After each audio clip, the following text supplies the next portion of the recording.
সকালে জলখাবার রেডি হচ্ছে, আলু ভাজা করছি। আলু ভাজাতে দিয়ে দিলাম নুন, হলুদ দিয়ে দেবো, সঙ্গে কিন্তু পেঁয়াজ কেটেও দিয়ে দিয়েছি।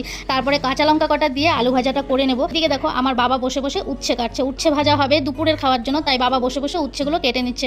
বাবা উচ্ছে ভাজা খেতেও ভালোবাসে, কাটতেও ভালোবাসে। আর আমার বাবা কিন্তু খুব সুন্দর উচ্ছে ভাজা কাটতে পারে। কাতলা মাছ আনা হয়েছিল, মাছের মাথা আনা হয়েছে, আর সঙ্গে ছিল মাছের তেল। দুপুরবেলা রান্নাবান্না আজকে খুব ভালোই হবে, যেহেতু মা চলে এসছে। মা যখন চলে এসে রান্নাবান্না কিন্তু সব মাই করে নেয়, আমি তো শুধু উড়ে বেড়াই। আর এইদিকে আমি করব রুটি। এখন অনেক বেলা হয়ে গেছে, আমি এই ফাঁকে চানটা করে চলে এলাম। সবাই একে একে করে এখন চান টান করে নেবে। রান্নাবান্না প্রায় হয়ে গেছে, চলো তোমাদেরকে দেখাই রান্নাবান্না কতটা হয়েছে। রান্নাবান্না পুরো কমপ্লিট হয়ে গেছে। রান্নাঘরে এসেছি আবার তোমাদেরকে দেখানোর জন্য। এখানে দেখো কাতলা মাছের ঝোল হয়েছে, কালারটা কিন্তু খুব সুন্দর হয়েছে। মায়ের হাতে সব রান্নাই ভালো হয়। আর এখানে উচ্ছে ভাজা হয়েছে, লাল শাক ভাজা হয়েছে, মাছের তেল হয়েছে, মাছের তেলটা পেঁয়াজ কুচি লঙ্কা কুচি দিয়ে। আর এদিকে কিন্তু ডালও হয়েছে। বাবুঘাটে যাবো গঙ্গা আরতি দেখতে, সকাল থেকে প্ল্যানিং করা ছিল, তাই ঝটপট খাওয়া দাওয়া করে সবাই দেখো বেরিয়েও পড়লাম। পৌঁছে গেছি কিন্তু হাওড়াতে। এখন এখান থেকে আমরা লঞ্চে উঠে পড়বো। আর হাওড়া ব্রিজটা দেখতে কত সুন্দর লাগছে, এটা দেখার জন্য